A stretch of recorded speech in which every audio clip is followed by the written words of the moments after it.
Radio BDC live from Boston calling. It's Paul Driscoll joined by Ezra from Vampire Weekend. Ezra, it's been a while. How are you, man? Not bad. How are you? Welcome back to Massachusetts. I think of it as your second home.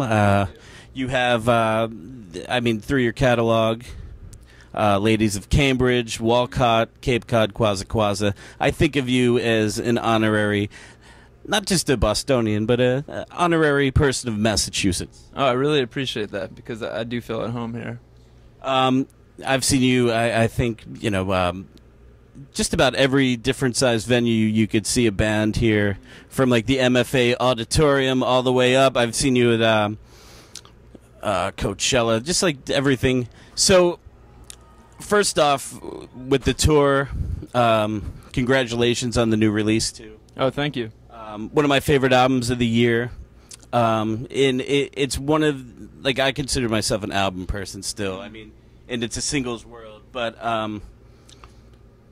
it was one of those things where the first 5 tracks, I couldn't get by the first 5 tracks because I was hooked on those. And then it was like 2 weeks later, I discovered the second half of the album. Nice.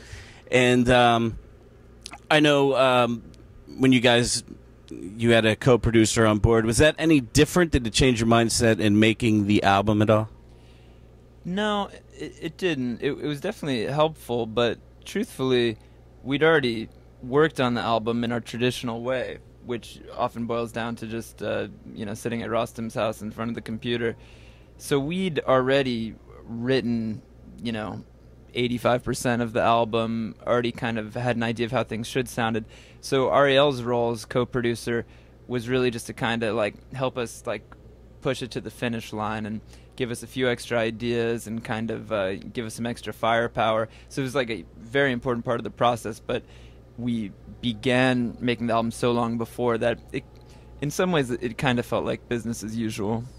I mean, it was like a year and a half, 2 years in the making, right? Yeah, I mean, and with us, we're always holding on to these songs. So some of the songs even go back beyond that. But we really were like working hard on this album for a solid 2 years. So out of the album,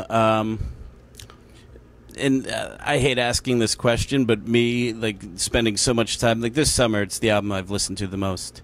Nice. What track like sticks out to you the most? What track do you, if you were to be able to pick one, would you like really say this is what like we're the most proud of, or are you even as a person the most proud of? Well, at some point every track has been my favorite, and I think that's an important part of making an album. That's kind of what lets you know that you're on the right track. For whatever reason, maybe it's because it was one of the last ones that we finished, Everlasting Arms has stayed with me as being one of my favorites, and that's just kind of like once we finished the album, that was the kind of one that I was left with. And I think there's something about it that there's like a simplicity about it that kind of lyrically and melodically that we haven't always had before. And I just love how like the production turned out in the end. And I don't know, that's just one that's kind of stayed with me. But there really is something about every song that I feel connected to. I've gone through that already with the album, where it's like it's one of those things where it's like you have a different track that you're really into, but I feel like I keep going back to Step. There's something about that song where it's just so, it could be a rainy day, it could be a nice sunny day, like it's just perfect for like all occasions. Is that one of the songs that you guys were holding on to, or is that one of the newer ones for the album? No, that is one of the older ones. I kind of started working on that mostly just in my head, I think, while we were touring Contra, because it's inspired by this other song called "Step to My Girl" by Souls of Mischief. So taking some of those lyrics as a jumping off point, I'd already been kind of like working on this thing. And then relatively in the early days of working on the album, Rustam and I made a demo of it, and then at that point we knew that it was something worth pursuing. So definitely that song, I think, like lyrically, that might be one of the songs that I'm most proud of, because I feel like I kind of wanted to do a song like that for a long time, and that was the one where I finally kind of figured out how to approach it from a lyrical point of view. But yeah, definitely that's one that we were really psyched with how it turned out. But that one also, you know, we worked on for such a long period of time, and when you work on a song for like years, there's so many ups and downs, and it gets a little crazy. I also love the flow of the album where it's like track to track, like it's just like into each other. It's like it's great.